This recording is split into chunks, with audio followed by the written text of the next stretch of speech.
Joining me right now is Joseph Simeka. He is an analyst. Thank you very much for joining us.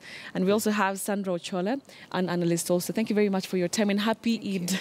Happy too. I hope you're enjoying your day. Yes. All bees here in studio. All right, so Jubilee is set to launch its manifesto today. A very big conversation about, what is it that they've already, won or failed in. But even before we get to that, let's talk about this manifestos. NASA was supposed to launch theirs last week, but they postponed. But do Kenyans really care about manifestos anymore? Do they look forward to what is in that document? Or is it also something that is going to have an impact on how people vote, come to, August? I'll start with you, Joseph. Thank you. There are Kenyans who care because it's not everyone who will take documents and read and analyze and see their input on their decision-making processes, but there are people who set opinions, who determine other people's decisions, and there's quite a critical mass of them in the country who care about manifestos, like what is it that this presidential candidate has to offer, what is it this party has to offer, and if and when they commit their support to that candidate or party, then, if you remember, during one of those constitutional, how do you call it, when we were voting for the constitution, and people would say, it's okay, never mind, we don't need to read, Baba has read it. Yes, oh yes. It does make some sense that there are people they trust, they are leaders they trust, that if they tell them, follow this leader, they will follow. So one hopes that these people have read these manifestos. And I do know that there's a lot of professionals who set pace in terms of opinion making, who make opinion, their opinion setters, who read these manifestos and actually compare. And for them, because they're held in high esteem by their constituents or their communities and so on, they don't necessarily have to explain everything in the manifesto, but they just tell their communities, this person is good, or this party is good. All right, well, Joseph, but at the same time, I mean, some of this, and we'll be looking at some of the snippets of the manifesto that will be launched later on, they are almost similar to, what we've seen before. So really, does it make any difference, Sandra? Perhaps I'll begin by saying, why do we need manifestos in the first place as a political community? A manifesto is what shows, it's a plan, so to speak. It shows what you want to do and how you intend to do it. And it has to be based on certain visions and ideologies, which I believe most both of the sides of the political divide are trying to bring in. You see, for the Jubilee Party, it's more economic driven. That's the vision it has for the country within the region and within the continent. And you see the one for NASA, they are more in terms of enhancing national cohesion, so to speak, or trying to rectify the challenges they feel, or the shortcomings they feel that Jubilee has. And so, regarding your first question, when you asked whether people care, I believe people do care. While they're not going to articulate it that this is a manifesto and I'm going to look through it, they are very careful about what they expect from a government. They're very careful about what they expect from the people in power and what they're going. And I think we saw this even during the nomination process, where there was a lot of talk. He hasn't done much, and we'd like to bring someone in who's going to care for us and care for our interests. And perhaps the reason why you might think that they are similar is because of the community within which they're expected to operate. The situations are similar, the cries that we are having are similar. For Jubilee being in government, it wants to solve certain issues. For NASA being in the opposition, it's saying, I'm going to do this better. But ideally, they are addressing the day-to-day issues that all Kenyans are facing at a time. But isn't it interesting that the same day-to-day issues that, they talked about 2013 are still the day-to-day issues that they're still talking about right now? And I just want us to just have the graphics of the snippets of the manifesto that we highlighted a bit earlier on, for us to just go through it. And we'll start with job creation. Right now, the unemployment rate stands at 40%. Jubilee says that, once, they get the next 5 years, they will be able to create more jobs. So how are they going to do that if they have not been able to do that for the last couple of years, Joseph? Yeah, I wish I would answer that question for them. Maybe you could try. Good question. Like, how are they going to create what they have failed to, how are they going to do what they have failed to do over the last 4.5+ years? And for me, actually, I think it's sort of a fallacy to actually put in your manifesto job creation for the youth.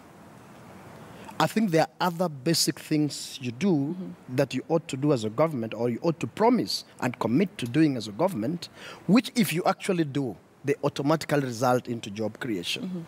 So the job creation, unemployment is a big issue. Yes.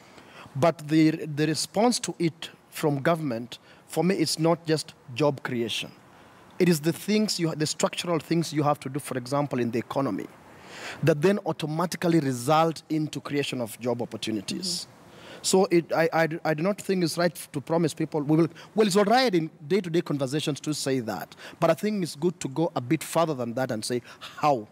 How are you going to create jobs? All right. Talking about the last 4.5 years, do you think the Jubilee government has been able to create an environment where, fine, not, many Kenyans have been able to get job opportunities, but, you have a reasonable amount of Kenyans, getting opportunities. Have they been able to create an environment for that to happen so far, Joseph? For me, absolutely no. Why? Because over the last couple of years, I think just give it more. It came out more in the open the last 2 years. We've seen a lot of stories of closures of companies, people losing their jobs, or people being shed off from companies in this economy. That really sounds to me like the complete opposite of what job creation should be all about. The other thing is about we watch the investments that they told us they would do, they would carry out, and one of the ones in which you'd expect a lot of opportunities is manufacturing and agriculture. Just to give an example of two. Right. Not these things of cleaning the streets with wheelbarrows and so on. I mean, that's fine, but really that's not it. We need more sustainable job opportunities. And this we can create, or our government can create in the agricultural sector, which employs a fairly big amount of Kenyans, and in the manufacturing sector, if it did the right things. Right? So I haven't seen the Jubilee government do it in the last 4.5+ years. I'm also curious to hear, if they give details today, how are they actually going to do it if Kenyans give them an opportunity over the next 5 years? So, Sandra, what do you think is that silver bullet that now they have been able to get hold of for these jobs to be created for the young people? One advantage that Jubilee has is, like I had in the previous show, is that it has the advantage of having the state resources, and which, in my opinion, it has tried to use, and it has achieved certain I don't want to call them basic standards, but it has achieved something, so to speak. And you have instances where it has used the opportunities it had to offer money to young people to start businesses, which are structures that still exist. And one of the things, I thought you read about it earlier regarding what it's going to do afresh, now that if it's indeed given the opportunity to lead again, is to work with the private sector, which is an area that beforehand hasn't been quite explored, because the fallacy that I think we've gotten ourselves into is to believe that the government can employ everyone. Each and every young Kenyan that is coming from school, that is coming from college, will be employed by the government. And I think that shouldn't be the case. And so what it's trying to do next is to ensure that it's working with the private sector, so that it's giving them tax rebates. From what I hear about their manifesto, is giving them tax rebates to ensure that it's taking in interns within the first year, so that within that first year, a young person is able to get something to do, as opposed to staying home and get skills and get opportunities and build themselves up to ensure that now they're in a better situation to get employment. Sandra, but even having said that, I mean, you said that, the government, of course, cannot, have everybody employed, but this number has not even gone down even by 0.1%. In actual fact, it has gone up. So what is that thing then? Well, I think that it's a problem everywhere. You look at Uganda, you look at Tanzania, it's a problem everywhere. But then that doesn't excuse the fact that as a country we need to aim higher. We need to do much more for our young people. And I believe for a regime that has already started doing something, perhaps just like he said, it's important for them to do much more in terms of bringing the young people on board. All right. Yeah. I want us to listen to a bite by President Uhuru Kenyatta. He was speaking about job creations in a recent engagement. Let's listen to that. As you know, over the last 10 years, our economy has actually experienced quite rapid growth. But the fact of the matter is that growth has not been felt at the common mwananchi level. That really is the key focus that we want to focus our attention. We want to ensure that our economy, as our economy grows, it is also touching and affecting the lives of millions at the grassroots by empowering them, by using, for example, amendments to the procurement policy and ensuring that we set aside a good portion of local procurement for our youth and our women.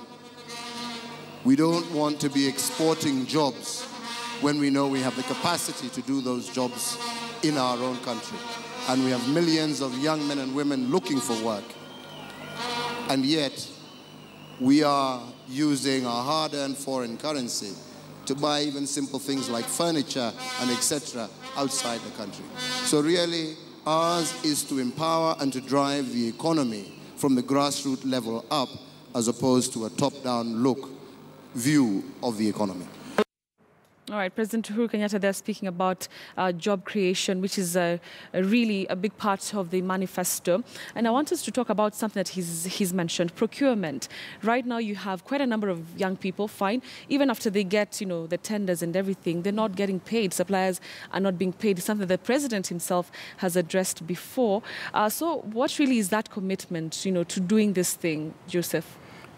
Yeah, one wishes again that that had the authority to answer this question on behalf of Jubilee, like what is the problem of Jubilee government? What is the problem? If you commit as a president for what it takes, that 30% of procurement will be for young people and women, okay, then, you know, pay them. Make sure that the system actually, you know, follows through the whole hog up to the end. Right. Because I've had a lot of those cases. I mean, we've had it, we've even had them spill into the media. It does show you that there is something systemic that still hasn't changed. That president could have good intention. I don't know. I'll give him benefit of doubt and actually just hope that he has good intention when he says that, and he means that every word of what he says, that, you know, 30% would go to young, in terms of government procurement, young people and women. But how does that intention translate into reality?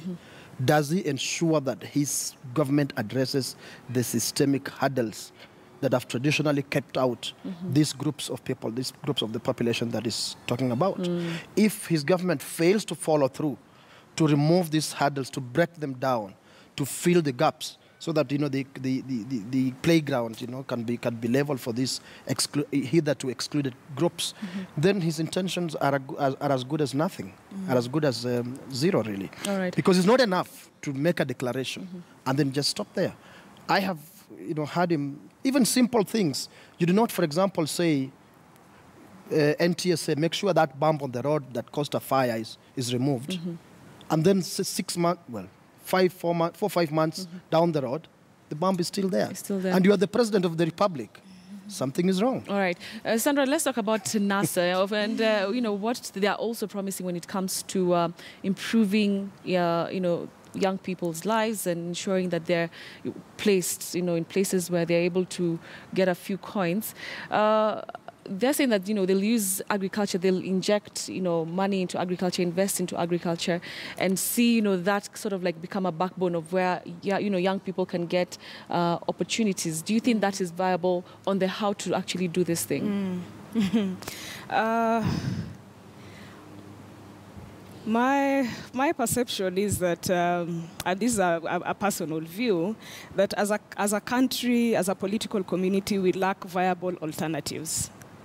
Cross-board, be it social, be it, and particularly from the economic aspect, we lack viable alternatives. And based on what you said, you hear Jubilee talking about agriculture, NASA talking about agriculture, and they're all talking about the same thing, so to speak, reviving the agricultural sector.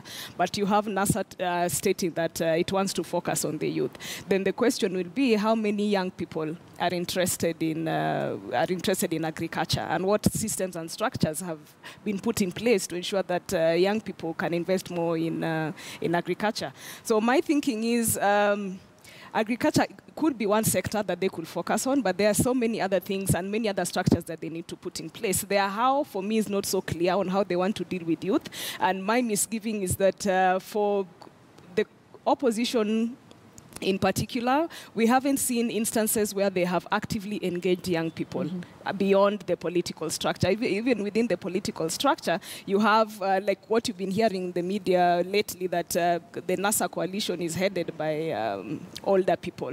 So that needs, more like what he's saying, we don't just have to hear them talking about it, we have to see. They must have a track record that we can talk about before we can say that, fine, they've given us a manifesto, they're seeking power in the next 5 years, and we can believe that manifesto, and we can believe what they seek to achieve. All right, Joseph, what is NASA's stand on this thing about job creation?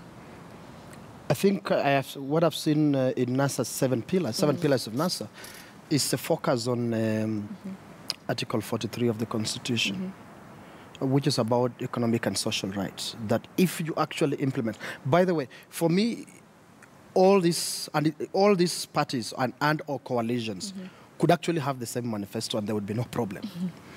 And the primary manifesto is this constitution.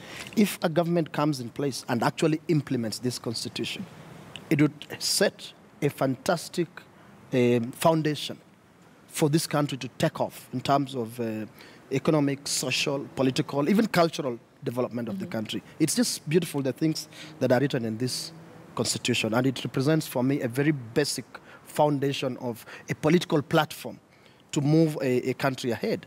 So I see that NASA has picked particularly Article 43 in terms of what is going to be what its economic platform will run on, basic rights that ensure people have certain basic rights. Meaning that the government, in my interpretation, if Kenyans give them an opportunity, would invest in sectors that employ as many people as possible or put money in as many people's pockets as possible. For example, just to contrast with the previous Jubilee, flagship Jubilee program, if, in my interpretation of what NASA is saying, if it was them who were in office, instead of promising laptops to standard 1 children, they would have said, let us make desks for all primary schools in this country. Let us invest in desks. What does that mean? Indeed, we have a problem of desks and chairs and tables in primary schools. But what does it mean? It means that there's money that goes into local economies. It's not a few individuals who import and purport to manufacture this laptop stand into, what do they become, tablets? But in this day and age, fine, we need the desks, but we also need our kids to be... ICT. There are some very basic things. It's not as if we did not have a foundation for ICT. And it's not, I'm not in any way denying that ICT is extremely important. We do need ICT to be digital, to be ICT literate.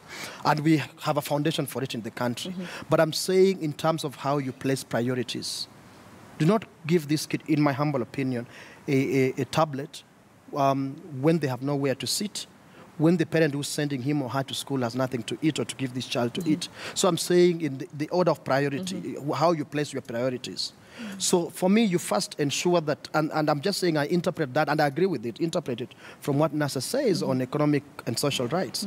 You put investment in programs that are spread out across the country to the lowest level possible, that puts more money instead of grand mega projects, but in small projects across the country, put more people at work at the very basic level, then build on that. If for example, now you're talking about ICTs. And it's not mutually exclusive. We could have had the program that government was already carrying out, which was ICT labs in schools. That is good enough as creating a foundation for an ICT literate generation for our country. So it's really a matter of where you place the priorities, what comes before the other. That's really what I'm arguing about. All right. So we will pause the conversation, but we're going to be continuing in a few minutes, and we'll also be talking about infrastructure, SGR, which is deemed to be one of the biggest wins for the Jubilee government, among other pointers that are highlighted in that manifesto. But for now, though, we want to take a look at what's